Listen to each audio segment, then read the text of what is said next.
everyone, today's video is going to be a minimalism 101. So I'm sharing 10 areas of life to simplify and declutter. I have been living a minimalist life for more than 10 years now, but if I was to start this lifestyle today, then this is what I would do. I started decluttering a long time ago, before I had even heard of the words minimalism or decluttering. I just remember getting rid of many of the things I owned because I felt overwhelmed and I felt this strong sense of wanting to simplify. I was overwhelmed by my stuff, but it wasn't just the physical clutter, it was also the mental noise, the digital chaos, too many commitments, too high expectations. I remember wanting to have a space in my home that was calming, where I could unwind and relax when life felt chaotic, and that was how I eventually became a minimalist. Because minimalism isn't just about getting rid of things, it's about creating space through owning less. In this video, we'll go over 10 key areas and you can pick and choose for yourself whichever resonate with you the most. I'll also add video chapters so you can skip around or come back to specific ones later if you want. But here's my gentle advice before we dive in. I would recommend picking 1 or 2 areas that feel the heaviest to you right now and don't try to do them all. Start small where it feels easiest, because even 10 minutes a day can begin to create massive shifts. And for those of you who have been practicing minimalism for a while already, this video can maybe give you some ideas for where to simplify outside of the basics. And of course, as always, feel free to grab something nice for yourself to drink and join me if you want, and let's begin. Let's start with the first area where you can simplify, which is your physical space, your belongings. And this is where most people get started with minimalism, by decluttering the things that they no longer need, use, love, things that are not adding value for them but are just taking up space. This can be items lying around the house or hiding in closets or drawers, your kitchen, but also things like your car, maybe some storage areas, or even that corner in the hallway that always seems to just collect random things. It's not about deprivation. You don't have to sit on the floor because you got rid of your sofa, or have to wash a spoon every time because you only kept 2. It's about getting rid of the excess, so the things that are making your space feel cluttered or chaotic or heavy. And this can be something as small as a single sock with a hole in it, to something harder like a family heirloom that brings up negative emotions. So decluttering can cover a very wide range.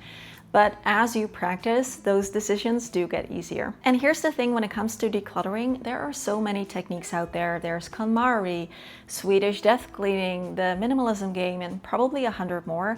And if using one of those methods with like rules and techniques helps you, then that's great, use it. But if all the different methods and advices and opinions feel overwhelming to you and you just don't really know where to start, I think that decluttering can also be much more simple. In the end, every item that you get rid of is one less thing to manage. So even if you're just going through your home in no particular order, getting rid of a bunch of things, like a few things here and there every day, then you will make huge progress. Trust your initial gut reaction. If you would just prefer to live in a home where that item is not there, then that's enough to go on usually. Or if you haven't used something in the last few months or even years, then you probably don't need it. Ask yourself if this item deserves a place in your future, and have some boxes ready for your sell, donate, and recycle piles. And feel free to start anywhere in your home where you like. The next area to simplify is your schedule and your time. And if you ask me, this is one of the most powerful areas to declutter, because time is the only resource that we can never get more of. Just like our physical space can become cluttered with things we don't use, our calendar also can become cluttered with obligations that we don't really want or need. So a minimalist approach here means being intentional with how you spend your time and trying to create space for the things that matter most. You could start by taking a look at your weekly calendar. Which commitments drain you? Which activities typically energize you? Maybe you have 2 things always very close together and there's not really enough time to commute between the 2, and that is stressing you out every week on Tuesday morning. Maybe you can take one of these things and reschedule it from now on. You don't have to cancel everything, but you could experiment with leaving some more empty space in your calendar, and that might mean saying no more often, or at least pausing before saying yes. For me, I personally really dislike it when my calendar is completely full. It leaves no room for the unexpected, no buffer for rest or spontaneity or inspiration. So minimalism in your calendar means leaving empty space and not filling up every available slot. Some practical tips: time block certain activities so you can do them together in a group instead of scattered throughout the week. Build in transition time in between meetings, errands, or responsibilities. And curate your recurring commitments and ask yourself, is this still aligned with who I am or who I want to be? Next up is your digital life, an area which is often overlooked but also often filled with hidden clutter. Emails, apps, files, photos, notifications, it can all add up and quietly drain your focus and energy. There are so many things that you can declutter here. You could start with your inbox by unsubscribing from any email that you don't want to receive anymore, deleting emails you don't need, maybe archiving the ones you want to keep. Then move on to your phone, delete apps that you're no longer using or that you would like to stop using so much, maybe mobile games. And something that I always love to do is deleting as many images, photos, gifs, screenshots that I don't need anymore, and then organizing the photos that I do want to keep into albums so I can always find them. You could also simplify your home screen so you can only keep the apps that you use frequently on there and leave some empty space above and below them so that your home screen doesn't look so overwhelming. What I always do when I have a new phone every 4 or 5 years or so is I go through it with a clean sweep. I delete as much from my old phone as I can before I transfer it over to the new one. I delete all the text messages, downloads, everything that can be taken off, phone numbers I'm not using anymore. I delete as much as I can and then transfer on to my next phone so that I can start with a clean slate. Once all this stuff is done, you can go even deeper. You could delete or deactivate old accounts. You can review your privacy settings. You can even Google yourself to see what info about you is out there and see if that can be deleted. And don't forget your digital habits, turning off all non-essential notifications, maybe limiting screen time or having some rules for app usage. If you ask me, digital minimalism is a great way to simplify your life because a less cluttered and overwhelming digital space leads to more mental clarity and calm.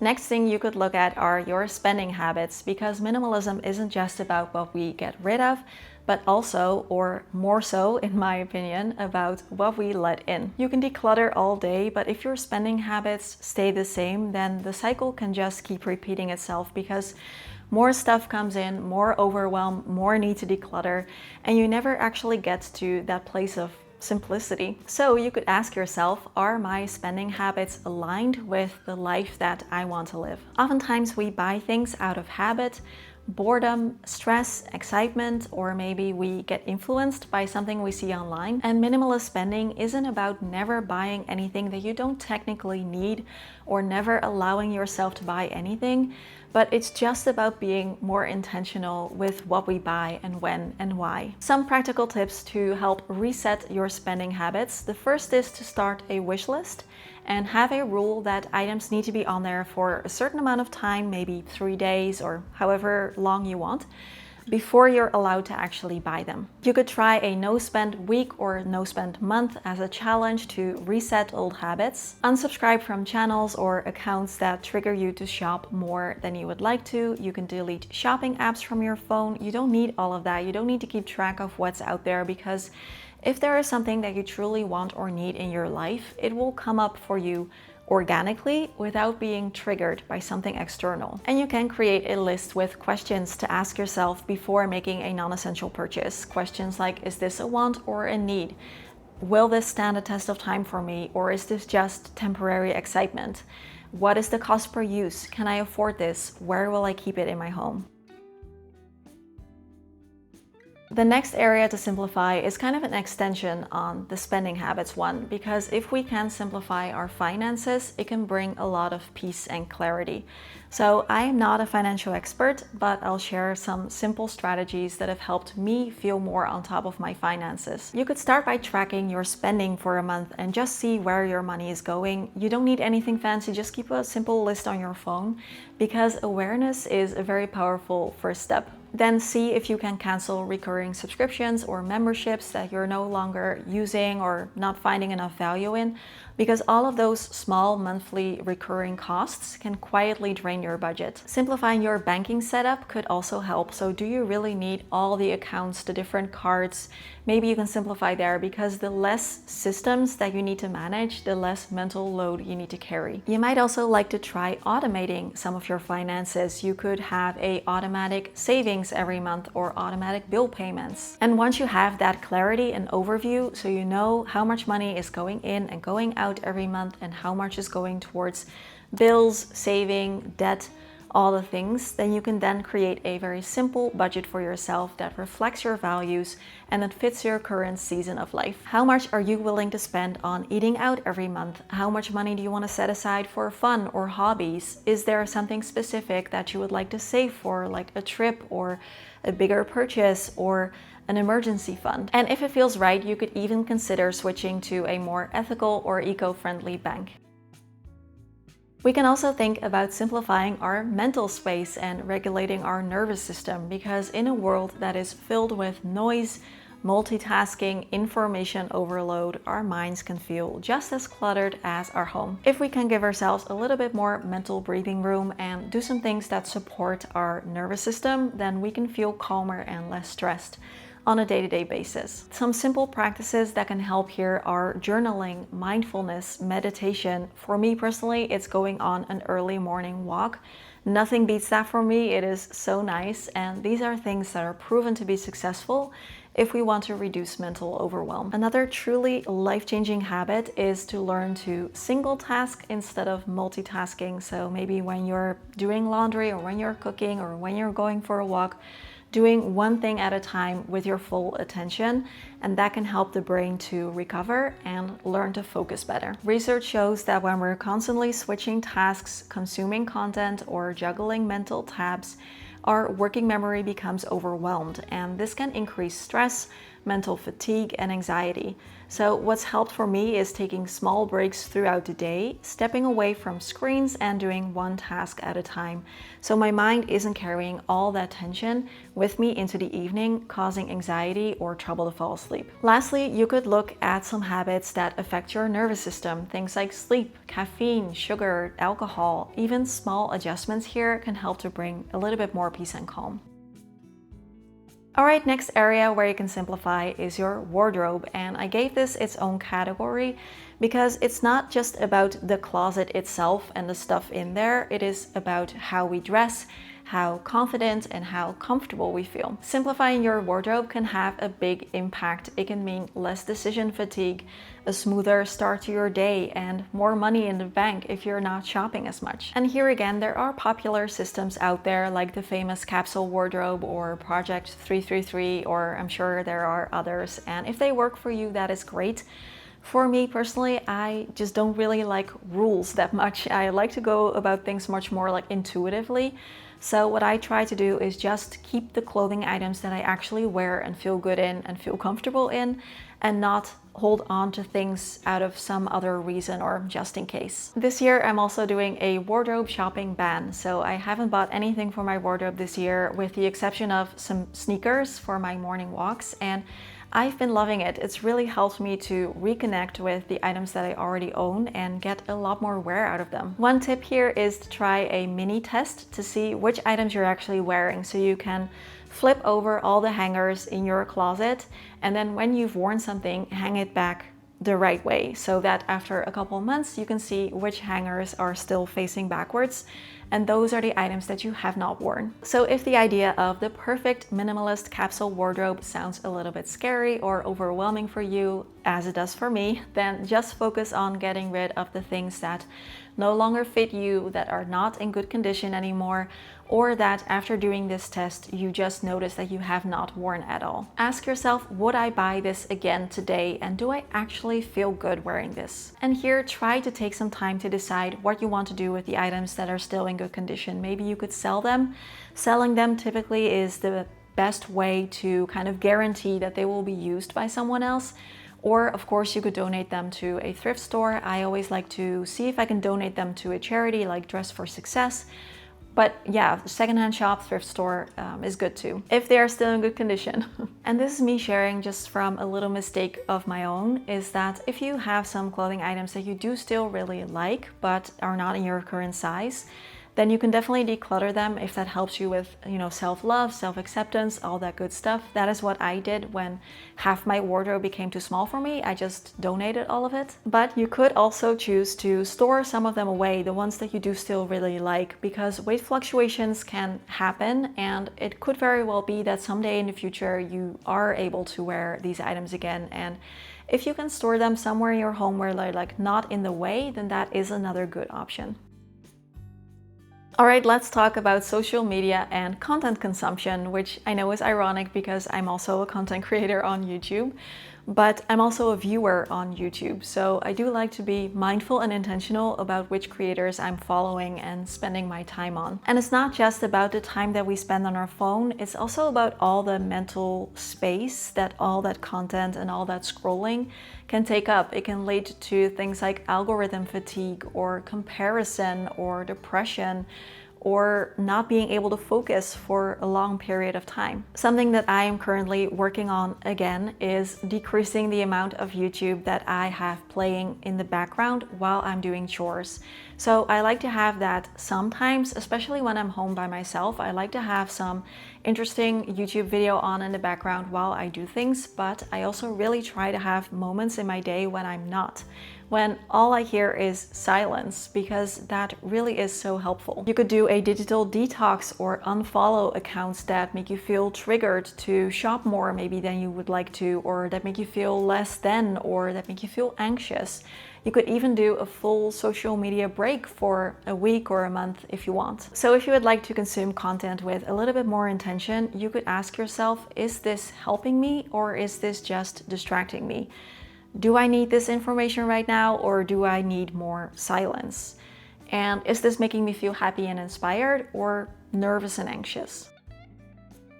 The internet is a big place, and I feel like especially when it comes to health, whether that is diet, exercising, products, there is so much information out there, so many conflicting opinions, ideas, methods, products.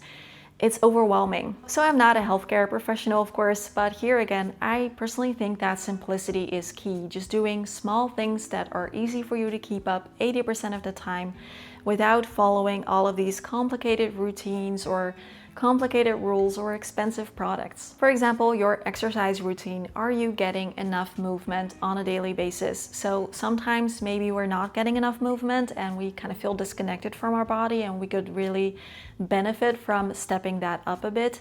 Other times maybe we're doing like a super rigorous, intense workout 5-6 times a week, and then we beat ourselves up for not being able to stick with it. For me, I now try to keep my workouts gentle and joyful so that I can keep it up easier, and I try to do something every day, or most days anyway, but it doesn't really matter what it is. Sometimes I go for a long walk, sometimes I only do some yoga, sometimes I do some more intense workout with weights. Whatever I'm in the mood for, as long as I'm doing something, I'm fine. And if you're trying something that does not jive well with your body, then feel free to change it and let it go. For example, I used to try and work out early in the morning on an empty stomach because I had read somewhere that that's a good thing. I was young and I did that. I felt horrible. I'm the kind of person who really needs a good nutritious breakfast to start the day, and I much prefer to work out late in the afternoon versus in the morning. So if something is not working for you, whether that is waking up at 5 a.m. or taking cold showers or doing something else, if it doesn't feel right for your body, then feel free to change it. You could also take a look at your supplements and your meals. Are you maybe overcomplicating things by taking too many expensive, healthy products or supplements? And can you perhaps also simplify your meals so that they are easier to prepare? And the last area to simplify are your habits and your routines. So the small repeated actions that make up your days that maybe you don't even really think about that much. Sometimes a routine can help us feel more grounded, like a simple morning or a simple evening routine. And other times they might be overly complicated or driven by perfectionism. And again, here, especially with social media, these routines are made to look really productive and aspirational. They are not necessarily designed to actually support someone's energy and their well-being. So your morning and evening routine can be a good thing to look at. Another is your beauty routine. So what are you doing daily or most days for your hair care, your skincare, your makeup routine? Are all the steps that you're doing still relevant and helpful, or maybe can you take out a product or two? For me, I love just mostly using what I already have and using the things up before I buy something else. And sometimes, you know, it can be helpful to try a new kind of product for a new specific thing. And sometimes I really like it and it stays in my routine, but mostly I kind of just use what I already have, and it helps me to feel better about missing out on all the like viral products and trends out there that are always launching. They're always launching new collaborations, new products, and I just kind of let it pass me by mostly. Another routine that maybe you could simplify is your cleaning routine. So do you actually need all of the cleaning products that you have, or could you maybe pare down a bit? Or maybe do a use it up challenge where you use up all of your cleaning supplies before you're allowed to get new ones. Are the habits and the routines that you have helping you, or can you maybe simplify them and make it easier? And a little bonus tip, another routine that can be simplified is your travel routine. If you enjoy traveling, I've come to really appreciate slow travel, doing fewer activities with more intention and presence. I used to try and rush through packed itineraries because I wanted to make the most out of my trip. And the ironic thing is that I was too tired to enjoy my trip at all. And now I do much less, but I leave time to wander, to rest, or just take in the vibes and enjoy where I am. Packing light also has made a huge difference, only bringing a backpack with the essentials with me, not having to wait for my suitcase to arrive. And if this is available to you, you could also try maybe traveling closer to home, or by car or by train, instead of needing to take the plane. You could even embrace staycations and really enjoy those instead of feeling like that's like not good enough.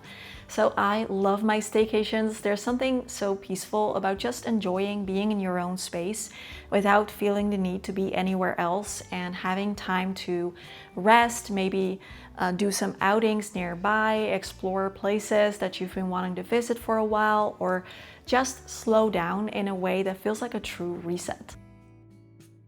And that's it. I hope this video gave you some inspiration and helpful strategies. It's not about doing all of these things perfectly, so feel free to start small, be gentle, and enjoy the process. If you'd like to support the channel and help me to keep making these free videos for everyone on YouTube, then you can join on Patreon or become a YouTube member. You will get access to 2 exclusive videos every month, and you will also help me to keep saying no to sponsors that don't align with the channel values.